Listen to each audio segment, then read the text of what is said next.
For me, travel has been the university of my life. And I think that I've learned about who I am being on the road.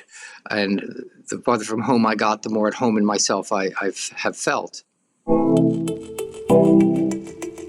That's writer Andrew McCarthy, author of the new book Walking with Sam, a memoir about Andrew's 5-week pilgrimage on the Camino de Santiago with his teenage son.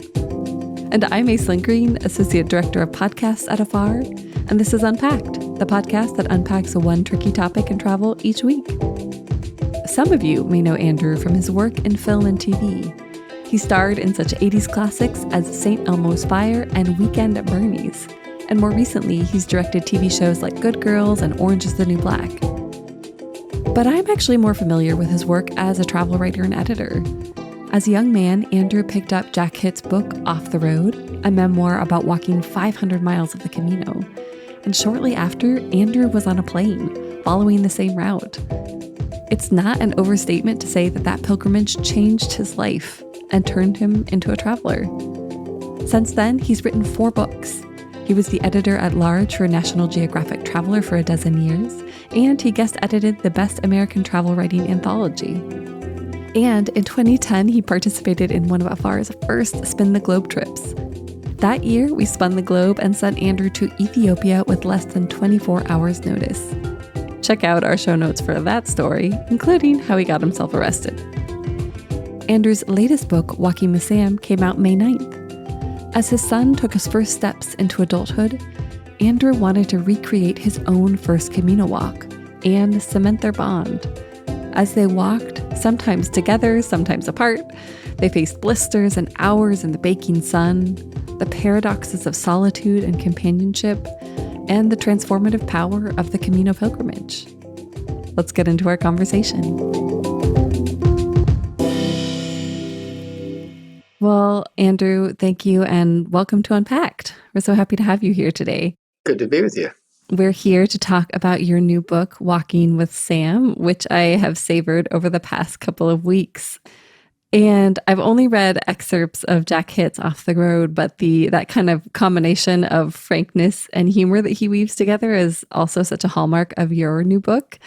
And I was just curious, it made me laugh. It was poignant and realistic. It felt like a real travel memoir. And it made me reflect on my own family dynamics. And I was curious, how did you hold and balance all of those aspects while writing the book? Well, I've been a travel writer, I guess, for the last 20 years or so. And so it's a place where I easily and happily find myself on the page. And there were 3 aspects I wanted to weave together when I was doing it. One was the travel, the physical journey, the literal journey of that, and weaving in then the emotional experience of what happened with my son walking across the Camino and the emotions that went on internally there, and recollections of my own father, because in many ways it's a father-son book, and parenting sort of memoir, and also then tying into the history of the Camino, and sort of braiding those 3 things together, those separate strands, hopefully into one, and one would sort of feed into and launch into the other. Yeah, well, it came through beautifully. I don't want to steal too much of the premise because, of course, we want listeners to read the book. But for listeners, could you briefly explain why you decided to embark on a second Camino pilgrimage? Yeah, well, should we explain at all what the Camino is? Or I guess everyone would know what the Camino is, but... Yeah, go for it. I did first hear about the Camino when I read Jack Hitt's book, Off the Road, and it was about his, the Camino is an ancient pilgrimage route. It dates from the 8th century when the Catholic Church said that the bones of St. James the Apostle had been found in the westernmost reach of the Iberian Peninsula, and anybody who marched there would get half their time in purgatory knocked off, which is a good deal, right? Well, I think what it primarily really was about, though, was real estate, in that Islam had taken over the Iberian Peninsula, and the Catholic Church wanted it back. So what they were saying, in essence, was why you're marching across Spain to get your almighty soul cleansed, why don't you kick out those damn Moors, And so it was about the Christian reconquest of Spain. It started the Crusades and, the Knights Templar and all that good bloody stuff. So it really was, I think, much more about that. And frankly, I mean, the Catholic Church has walked back everything about St. James, and that he probably wasn't even ever in Spain. Yeah. But it has an interesting history, a fantastic history. And, along the way, there are all the great churches, those old Romanesque churches dating from the 8th, 9th, 10th century that are fantastic. And so what was the question? Oh, I was wondering if you could explain why you decided to embark on this trip with your son, essentially. Your why, second. why I wanted to do it with the second time. Well, I did it 25 years ago, and it was life-changing for me. I found it illuminated for me. Well, I had a moment in a field of wheat, and halfway through the walk, there's the thing called the High Meseta, which is this high desert, really, a plateau, and it's days upon days of walking through wheat, and it's known to sort of wreak havoc with a walker's mind. And I mean, Don Quixote was in the southern Meseta for most of his, so you kind of really understand why he was tilting at windmills. And I had a sort of sobbing fit in the middle of the field of wheat all those years ago, and I had a moment of clarity that about how much fear had dominated my life in a way that I had been unaware of until that instant. I was never even aware that fear was a factor in my life until that moment of its first absence when I was in the Camino. And so that really changed my place in the world and the way I walked through the world. And fear, of course, doesn't go away the minute you name it, but it can never have its blind power over you the minute you sort of acknowledge those things. So that was a real revelation for me. And that changed my life. That started me traveling the world. That's why I became a travel writer, all dating back to that one instant in the Camino. So I'd always wanted to walk it again. And I knew that I didn't want to walk it again right away. And eventually I thought I probably never would. Time was slipping away and I never would. But then my son, he was 19 and starting to leave home and all that. And I'd say one of the great regrets of my life is that I left home at 17 and never looked back. And I had no relationship with my father throughout the rest of his life and through my adulthood. And I think that was a real loss in my life. And I didn't want that to happen with my kids. So I had no template for then, consequently, how to have an adult relationship with a child of mine. And since the Camino was such a grounding and sort of self-revealing moment the first time, I thought it might be interesting to sort of share that with my son if he was willing to do that with me. And he was, surprisingly, or maybe not so surprisingly, but and so, yeah, it was trying to set new footing on our relationship as more of an adult one as opposed to parent-child in that way.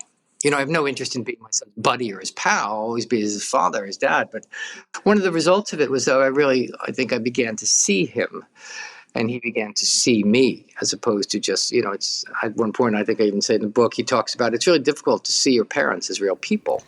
Yes. And I think the same is true with our kids. Our kids are sort of like us in some ways. They may look like us. So we think they're young versions of us.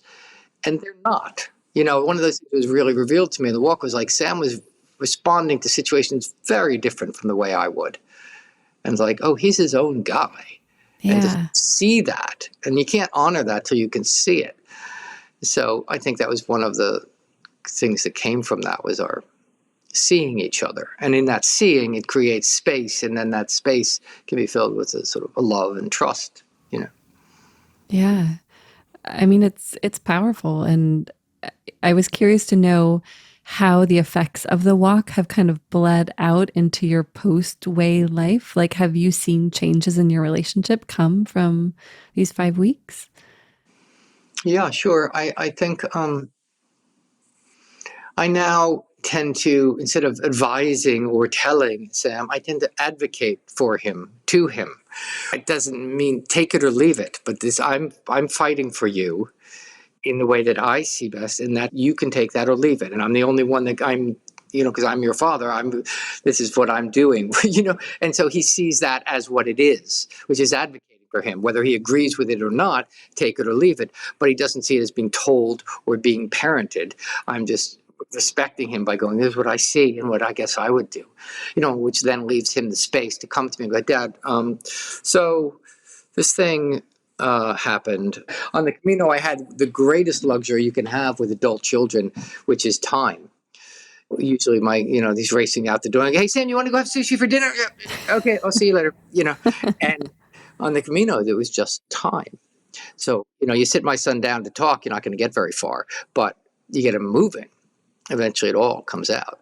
We would start every day and I would just stay silent and just wait. And then eventually, whether it was 5 minutes or an hour later, he goes, so anyway, I was thinking, and it starts coming out.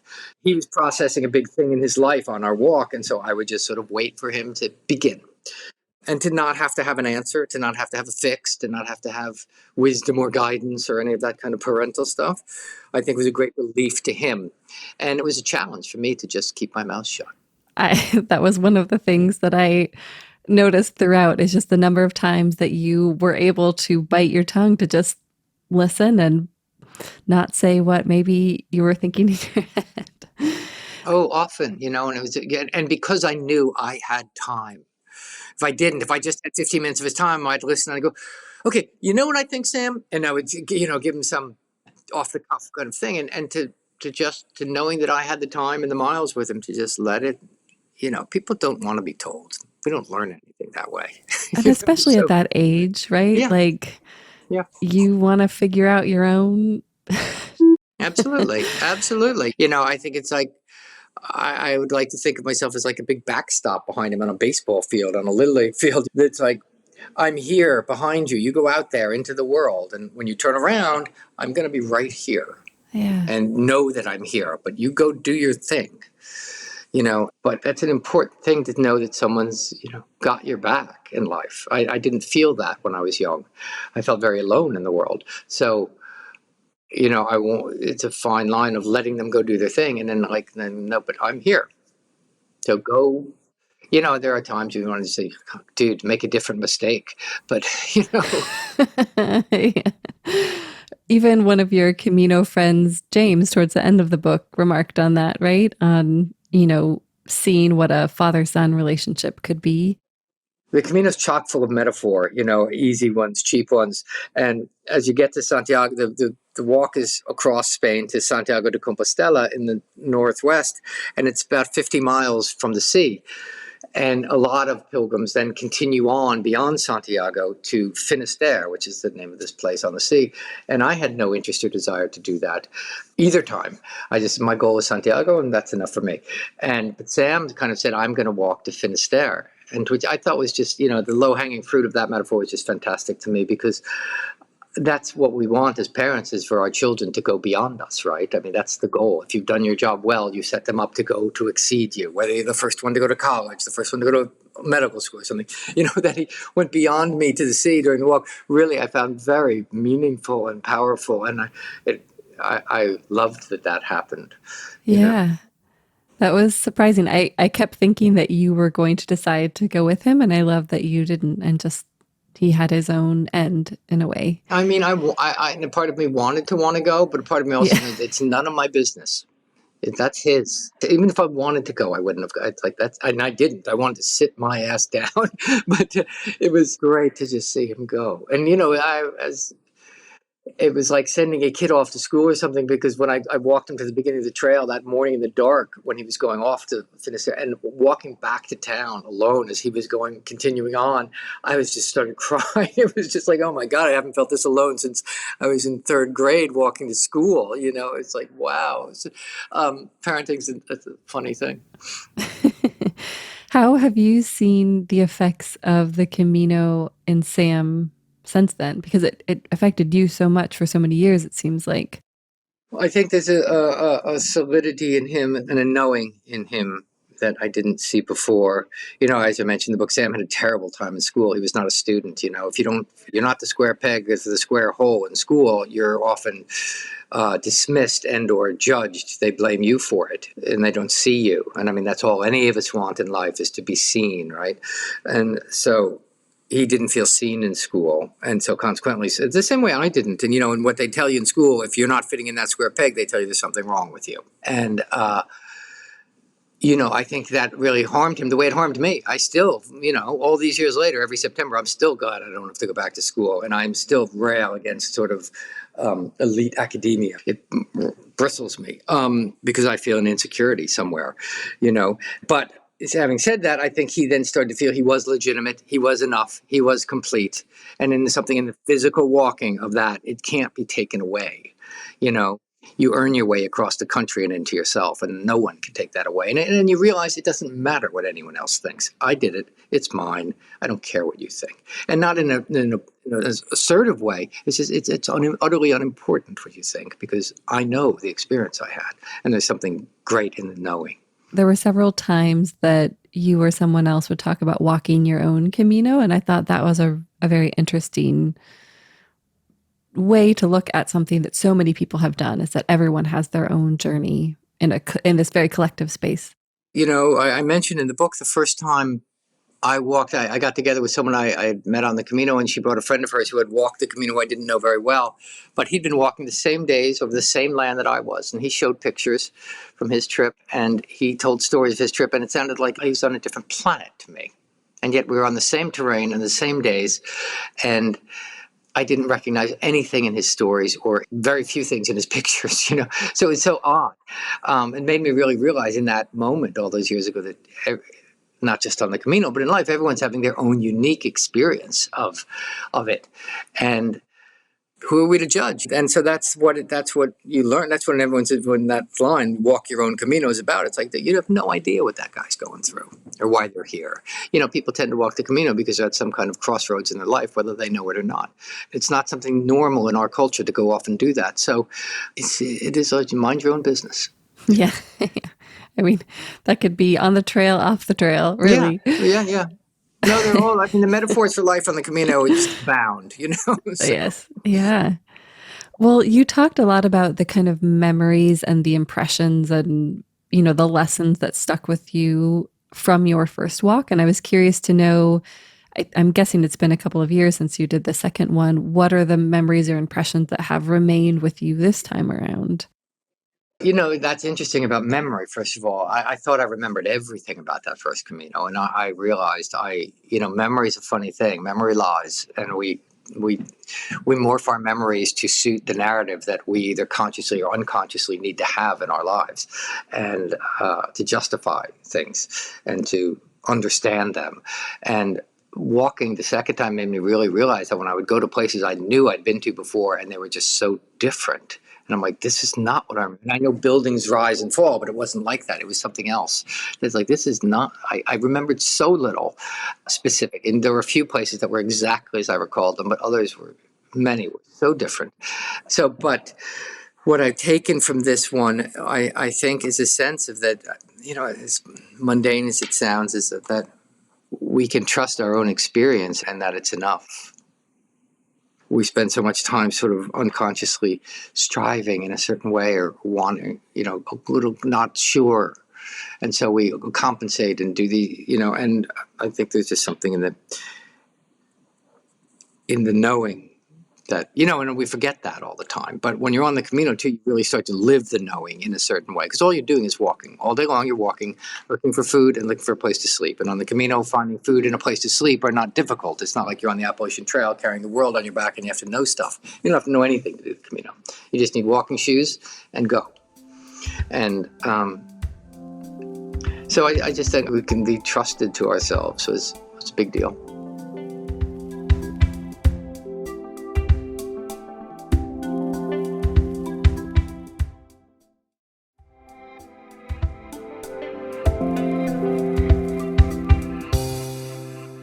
You know, you traveled so extensively, and I was curious if you have thoughts about why walking in particular has such a unique power.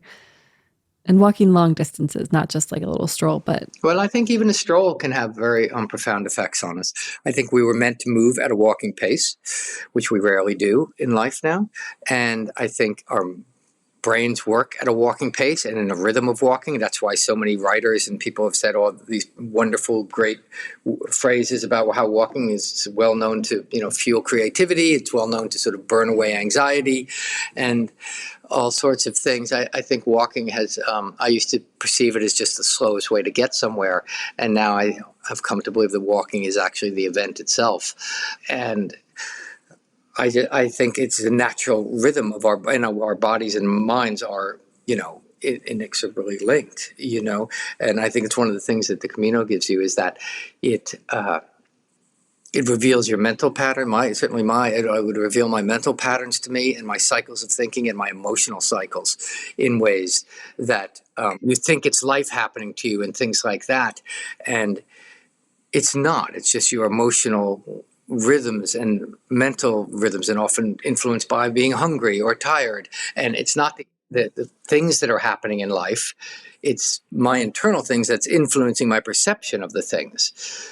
That's what's really happening. There are very few events that are asserting themselves and altering of course they happen, cataclysmic events, both positive and negative, they can assert themselves into your experience. But most of the time, it's our perception of the experience that is causing our reactions to them. So you really see that when you're walking on the Camino. That's why you're never bored. It's never boring. It's fascinating. You'd think, oh my God, that sounds so boring. That was never an equation. Sometimes you're exhausted and wish you could just quit and go home or whatever.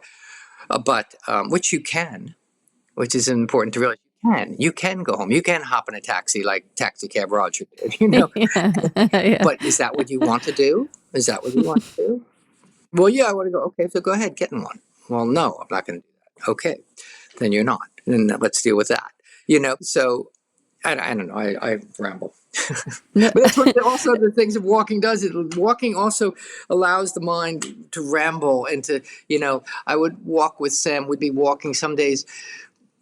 We'd have a conversation that might be able to take place in 10 minutes, and it would take place over 2-3 hours because there were moments of silence. We just had fallen into silence, and we got into our own things and whatever. And then suddenly 15 minutes later, someone would go, but I don't think that's true, actually. And, and then we would begin again, and then it would fall into silence again.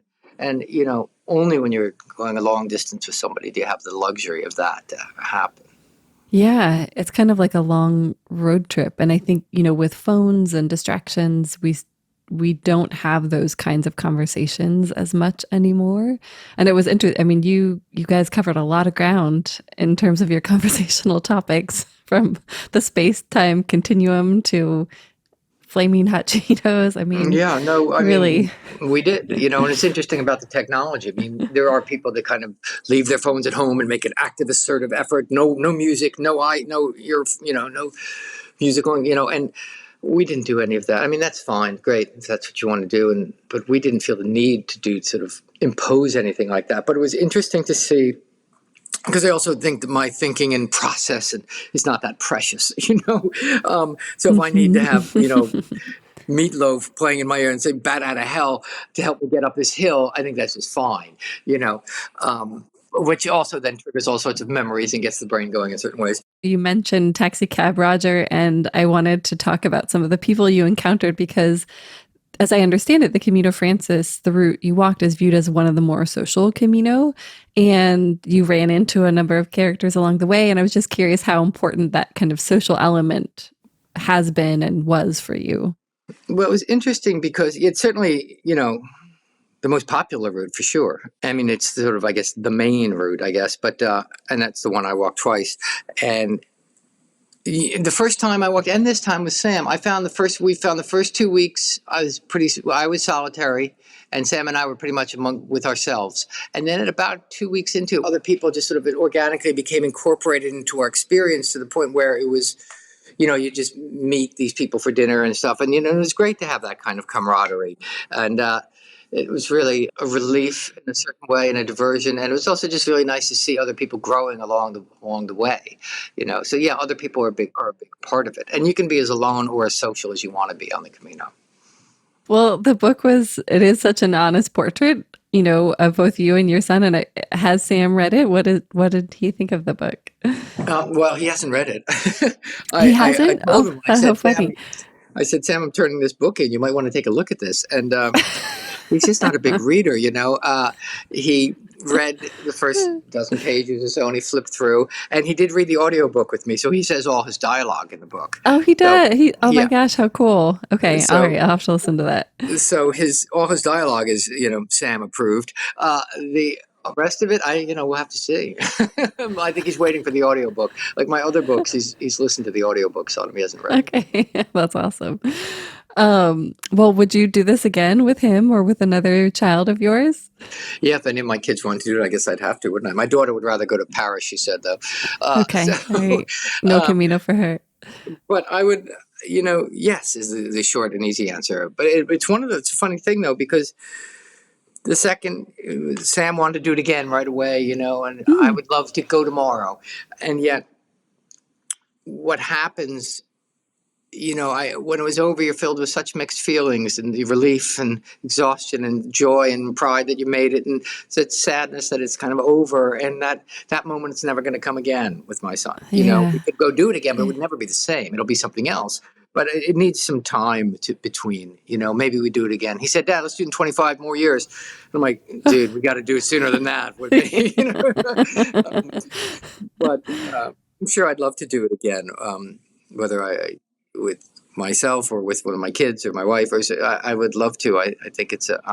I think you should pick your Camino partner carefully if you're going to go with someone, but because it's a big experience, and so sure, I'd love to is the short answer. But I think I'd want to certainly give it some more time and some years before I did that again, because it takes a long time to process what happened.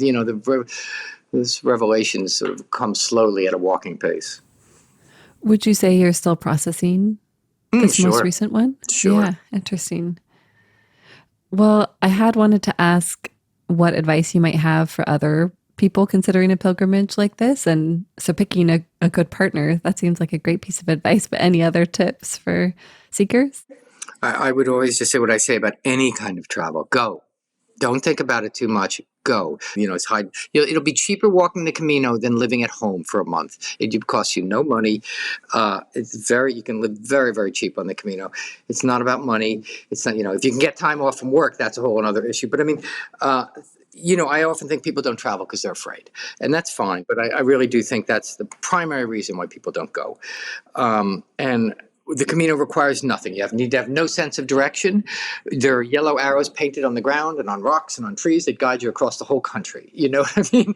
So you don't need a map. You don't need anything, and you just need a good pair of day. And I would tell someone not to wear leather hiking boots. That you just need little day walkers. That's all you need. And you need to carry nothing. 2 pairs of shorts and 2 t-shirts, and off you go. And you can buy anything along the way that you need if you have to. And it requires absolutely nothing except sort of a commitment. And you can walk yourself into shape. You don't have to be in shape and train for the Camino. You walk yourself in shape, and you can go as slow as you want to go. Yeah, yeah. I mean, you mentioned that a couple of times, like the idea of taking a rest day, stopping for a few days. So yeah, that's great. I would have thought you'd need to prepare yourself for a walk of that sort. So that's good advice. I was curious about, in a time when travel can be so fraught, we have over tourism, there's climate change. Why do you think it's so important to continue to travel? Well, I think it's the greatest, certainly for kids, I think it's the greatest gift we can give our children is to create little citizens of the world. I think it's the greatest thing we could give them. The Mark Twain line, that travel is fatal to prejudice, bigotry, and narrow-mindedness, says it all. I think America, my soapbox is that America's a great country. I'm proud to be American. I wouldn't want to be anything but American. I love living in America, but America's a really fearful country, and we make a lot of our decisions based in fear. And when you make decisions based in fear, not all my fearful decisions have been bad, but all my bad decisions have been based in fear. And I think we make a lot of bad decisions as a country because we're afraid, and we're sold a bill of goods about the world that isn't true.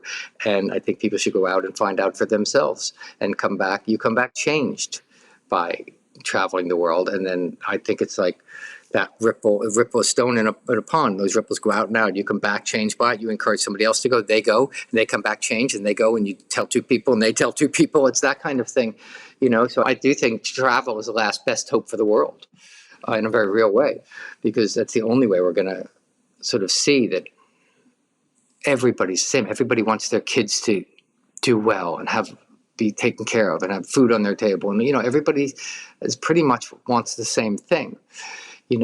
And I think on a personal level, for me, travel has been the university of my life. And I think that I've learned about who I am being on the road. And the farther from home I got, the more at home in myself I have felt. And leaving our comfort zone is, of course, one of the best gifts that we can give ourselves. And asking for help is one of the most profound things we can do for ourselves. And I think all that happens when you're on the road, and the sense of wonder that happens on the road is an amazing thing. We're so jaded and cynical and tired and bitter and angry and all these sort of things in our daily lives, and we think we know it all, we got it all sorted out, and we know best, and all that stuff. And you get out there on the road and you realize you don't know anything, and you're just a vulnerable person, and you need to ask for help. There's something that's really profound that happens when you say, "Can you help me?" It brings us right back down to the right size. And I've never been anywhere where people have said no. And just going back to wonder for one last second, that sense of wonder that it creates, that innocence and that open-heartedness that it creates. You turn the corner and see the Trevi Fountain for the first time, and just gasp, "Oh my God, look at that." And you turn and you look in my wife's eye and see her going, "Oh my God, look at that." I heard the twinkle in her eye, and suddenly we're reaching to grab each other's hands, and suddenly I'm seeing the young person I fell in love with, and she's seeing the awe-filled guy with wonder in his eyes that she fell in love with too, and not the jaded, tired guy she sits across the breakfast table from, and in that instant of connection. And travel is all about connection, right? To ourselves and to the world around us and to our loved ones if we're with them or whoever we're traveling with. And in that connection, there's great energy. I came back last week from Botswana not last week, 2 days ago on Monday with my 9-year-old son. I was doing a story in Botswana, and I took him, and had an amazing experience. It was uncomfortable a lot of time. It was no pleasure. It wasn't joy. It was like, okay, we got to dig a hole and poop in the ground. And he's like, "What? I'm not doing that." And I'm like, "Well, this is what we got to do right now, dude." And him learning to do that and like being okay with that, and like even though it wasn't fun for him, big experience. And he, gets on the phone and calls his mom and goes, how are the elephants? "I pooped in the ground."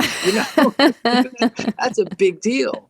That is a big deal. Yeah. And it's empowering. And it is. And that's what travel does for us. We get at home in the world. And the world meets us more than halfway every time.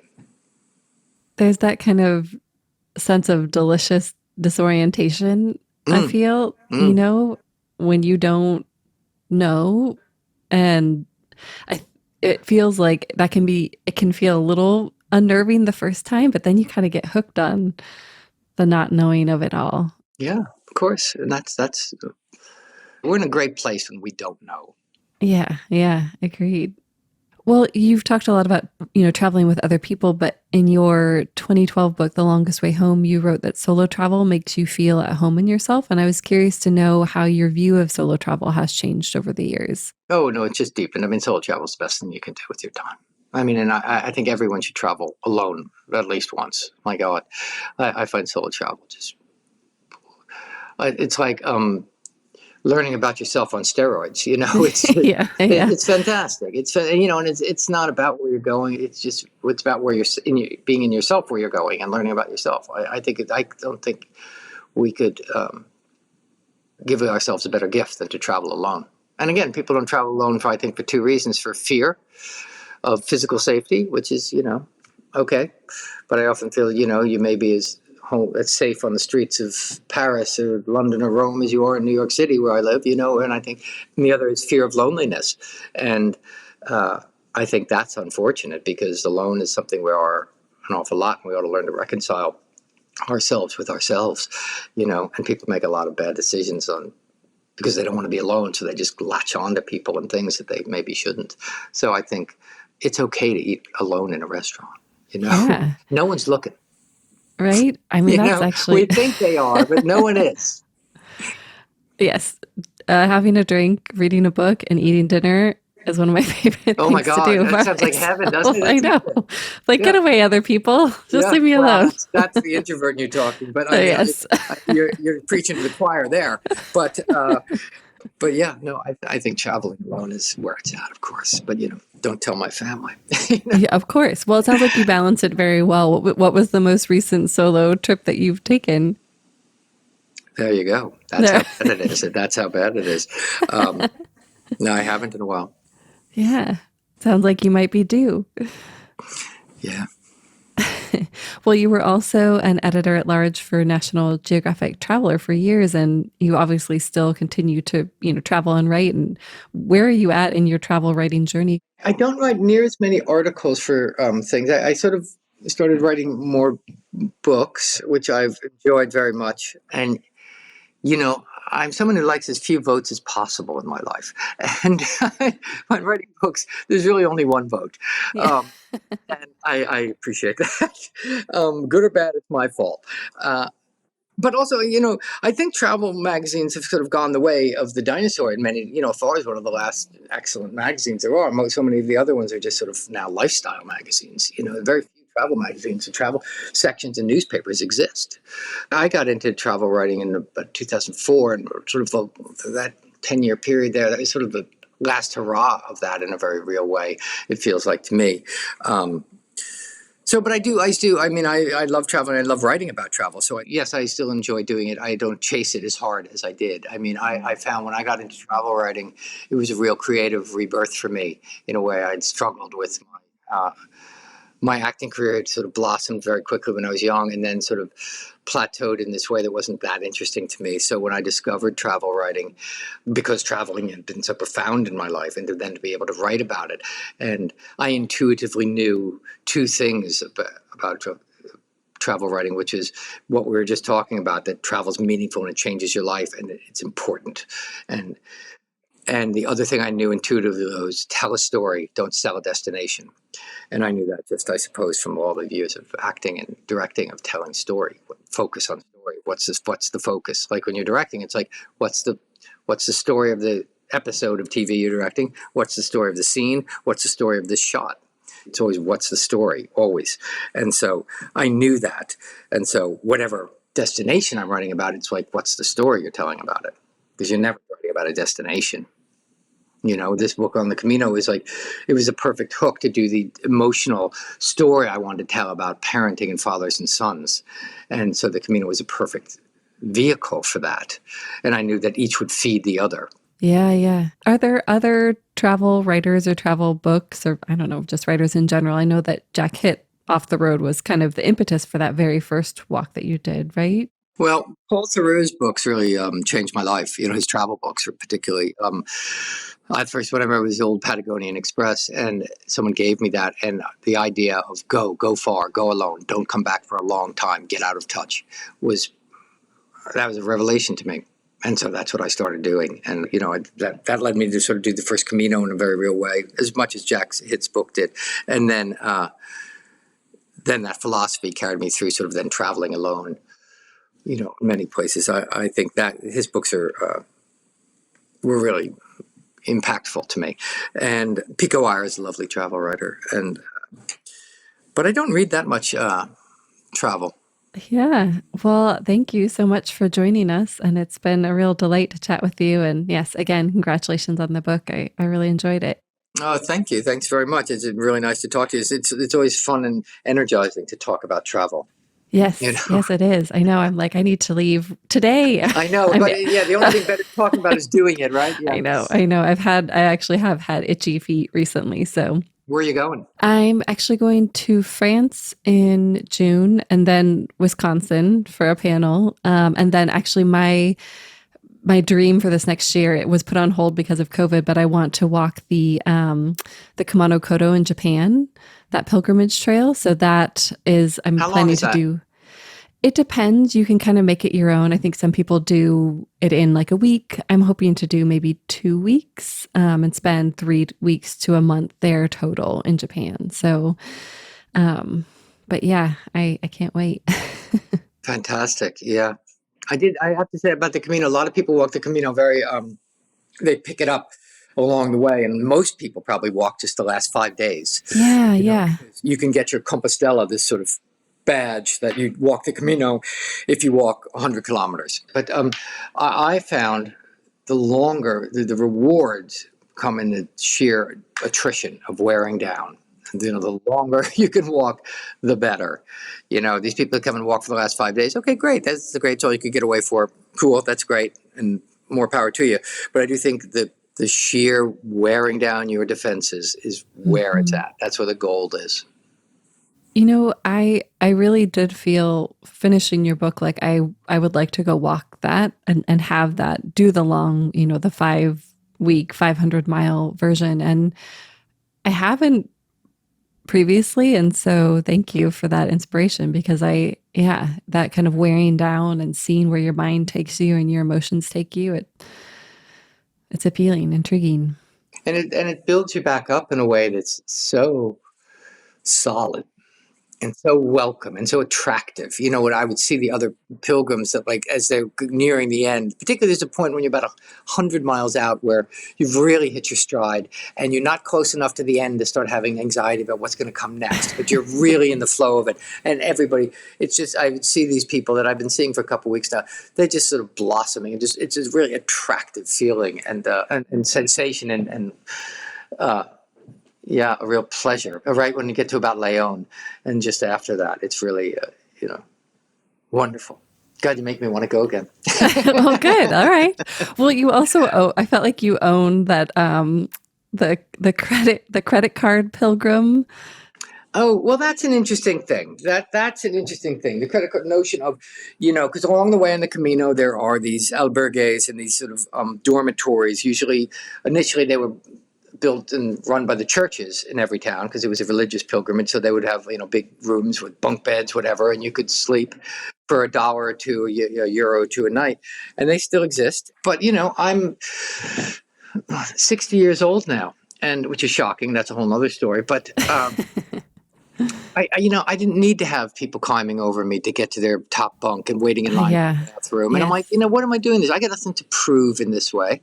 I'm just walking, and so to sort of accept that and kind of go, I'm going to stay at this nice little pension for 20 euro a night and have my own bathroom. That to me, I mean, there were certainly nights where we did stay in albergues with people. It was lovely and fun, and you don't sleep near as well. And, but yeah, letting go of all that kind of stuff for me is like this. It has to be done this way. Nonsense. There's many ways to do it as there are people.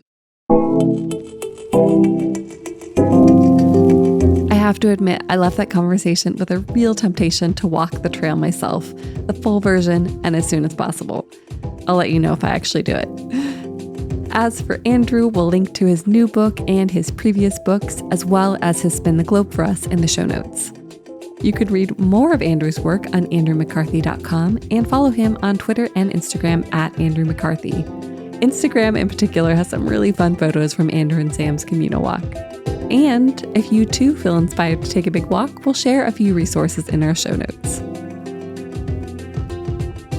Ready for more unpacking? Visit afar.com and be sure to follow us on Instagram and Twitter. The magazine is at Afar Media. If you enjoyed today's exploration, I hope you'll come back for more great stories. Subscribing makes this easy. You can find Unpacked on Apple Podcasts, Spotify, or your favorite podcast platform. And be sure to rate and review the show. It helps other travelers find it. This season, we also want to hear from you. Is there a travel dilemma, trend, or topic you'd like us to explore? Drop us a line at afar.com/feedback or email us at unpacked@afar.com. This has been Unpacked, a production of Afar Media. The podcast is produced by Aislinn Green and Nikki Galteland. Music composition by Chris Collin. And remember, the world is complicated. We're here to help you unpack it.